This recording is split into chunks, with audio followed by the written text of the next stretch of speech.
Two people are in custody after a dramatic police chase through northwest Sydney. The pursuit came to an end outside North Rocks Public School when the car crashed into traffic lights. Annie Puller reports. Well, this was the dramatic end to a police chase spanning several suburbs across Sydney. The stolen Hyundai was first spotted about 9:30 this morning travelling on the Hume Highway at Prestons. The vehicle failed to stop, sparking this major pursuit. Darting in between lanes, weaving onto the wrong side of the road and narrowly avoiding motorists, there was close call after close call. Our news helicopter capturing every second of the chaos from above as the Hyundai drove along major Sydney roads, north on the M5 and M7 motorways, including the Great Western Highway and Reservoir Road, on several occasions coming dangerously close to head-on collisions. After nearly 2 hours, it was game over for the driver about 11 this morning. The Hyundai coming to a crashing halt at an intersection near North Rock Shopping Centre. The driver and his female passenger tried to run, but they were outnumbered by police, who closed in, drawing weapons.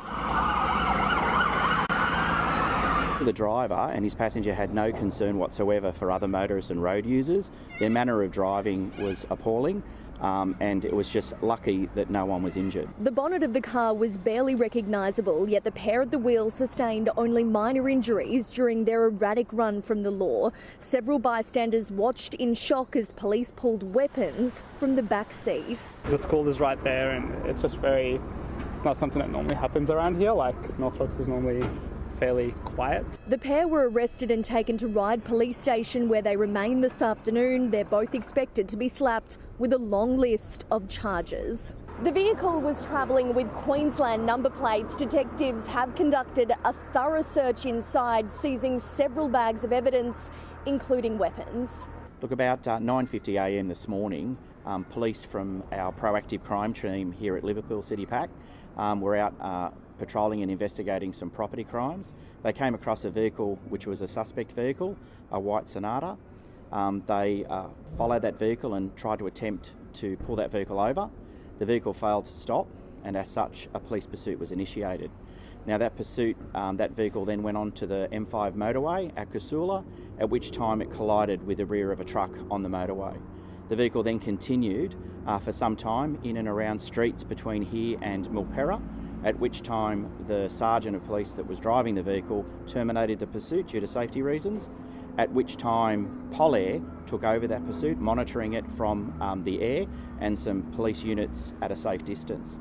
Now that vehicle continued through southwest Sydney into northwest Sydney, at which time it was seen to be driving quite recklessly, and eventually at North Rocks it collided with a traffic control pole and came to a stop.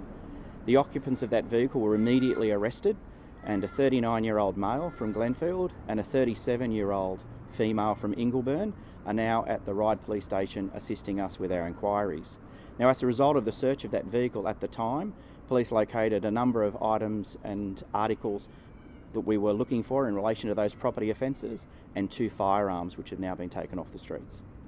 How would you describe the nature of what you saw this morning, the driver's reckless activity on roads through Sydney? It was clear the driver and his passenger had no concern whatsoever for other motorists and road users. Their manner of driving was appalling, and it was just lucky that no one was injured. To see that it was swerving on to the wrong side of the road, nearly missing other cars, how lucky would you say that no one was hit or seriously hurt? Look, it was very lucky, and it's a testament to the driving of the other road users who were in and around this event. And Polair was monitoring the pursuit from the air, and we were in the process of, we had vehicles and units from across Sydney monitoring that particular pursuit, and would have intervened if the driving had got any worse. You were watching some of it. What was running through your mind as you saw it ducking and weaving, going onto the wrong side of the road? My concern was obviously the vehicle had already been involved in an accident, so the actual driving was very, very reckless. Very reckless.